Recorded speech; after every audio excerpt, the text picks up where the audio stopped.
ലഹരി എന്നത് ഏറ്റവും വലിയ ആപത്താണെന്നും ഇതിനെതിരെ രാഷ്ട്രീയം നോക്കാതെ എല്ലാവരെയും ഒരുമിച്ച് നിർത്തി ഒറ്റക്കെട്ടായി പോരാടുമെന്നും മത്സ്യത്തൊഴിലാളി CITU സംസ്ഥാന പ്രസിഡന്റും CPIM ജില്ലാ കമ്മിറ്റി മെമ്പറുമായ കൂട്ടായി ബഷീർ ലഹരിയുമായി ബന്ധപ്പെട്ട ന്യൂസ് 99 റിപ്പോർട്ടറോട് സംസാരിക്കുകയായിരുന്നു അദ്ദേഹം. ഞങ്ങൾ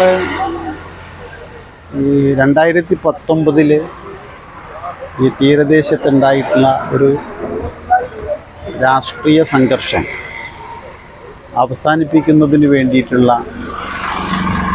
ഒരു ശ്രമം നടത്തിയിരുന്നു. അത് ആ സംഘർഷത്തിൽ ഉൾപ്പെട്ട CPM, ലീഗ് എന്നീ രണ്ട് രാഷ്ട്രീയ പാർട്ടികളുടെ പ്രമുഖ നേതാക്കന്മാരുൾപ്പെട്ട് ബഹുമാനപ്പെട്ട മുഖ്യമന്ത്രിയുടെയും കൂടി നിർദ്ദേശത്തിൻ്റെ അടിസ്ഥാനത്തിലാണ് ആരംഭിച്ചത്. ആ ശ്രമം ഒരു 2 വർഷത്തിനകം നന്നായി നമുക്ക് വിജയിപ്പിക്കാൻ കഴിഞ്ഞതിന് ശേഷം അന്ന് നിലവിലുണ്ടായിരുന്ന DYSPയുടെ നേതൃത്വത്തിൽ പിന്നീട് ഞങ്ങളൊരു പ്രവർത്തനം സംഘടിപ്പിച്ചത് ഈ മയക്കുമരുന്നിനെതിരായ ബോധവൽക്കരണ പരിപാടികളായിരുന്നു. അപ്പം അതിൻ്റെ ഭാഗമായി തന്നെ DYSP കൺവീനറും Tirur block panchayat president advocate U Zainuddin ചെയർമാനുമായ ഒരു കമ്മിറ്റി ഇപ്പോൾ നിലവിലുണ്ട്. ആ കമ്മിറ്റി എല്ലാ സംഘടനകളും ഉള്ള കമ്മിറ്റിയാണ്.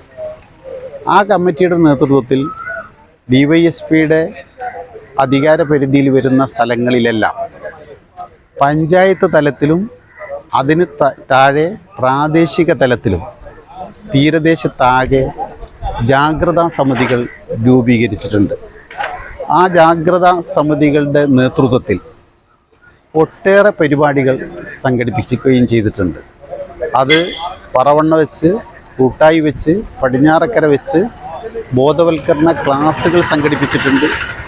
അതുകൂടാതെ എല്ലാ ആരാധനാലയങ്ങളിലും ഇതുമായി ബന്ധപ്പെട്ട ബോധവൽക്കരണം നടത്തുന്നതിന് വേണ്ടി അവർക്ക് അഭ്യർത്ഥന നൽകിയിട്ടുണ്ട്.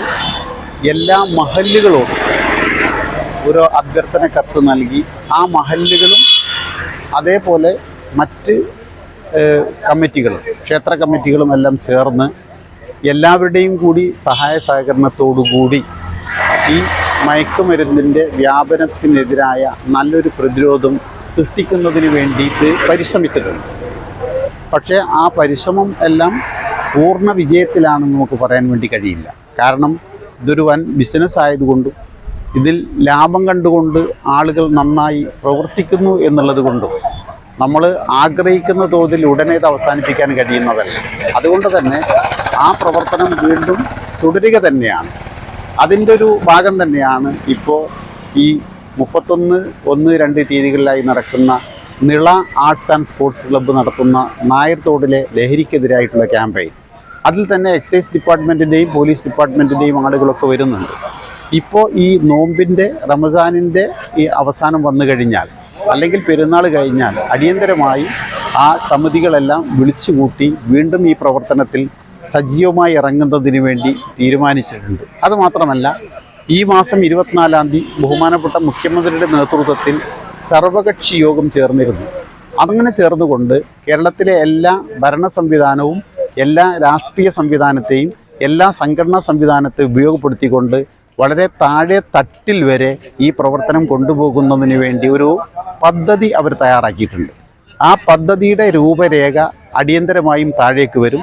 അത് വന്നു കഴിഞ്ഞാൽ നിലവിലുള്ള നമ്മളുടെ ഈ സംവിധാനവും കൂടി അതിനുപയോഗപ്പെടുത്തിക്കൊണ്ട് ശക്തമായ പ്രവർത്തനം ഇതിന് എതിരായി സംഘടിപ്പിക്കണം എന്നാണ് ഞങ്ങൾ ആലോചിച്ച് തീരുമാനിച്ചിട്ടുള്ളത്. അതിൽ എല്ലാ രാഷ്ട്രീയ പാർട്ടിക്കാരുടെയും എല്ലാ ബഹുജന സംഘടനകളുടെയും എല്ലാ മഹല്ല് കമ്മിറ്റിയുടെയും എല്ലാ ക്ഷേത്ര കമ്മിറ്റിയുടെയും എല്ലാ പിന്തുണയും ഞങ്ങൾ ഉറപ്പാക്കിയിട്ടുണ്ട്. ആ പ്രവർത്തനം ഇനിയും തുടരും.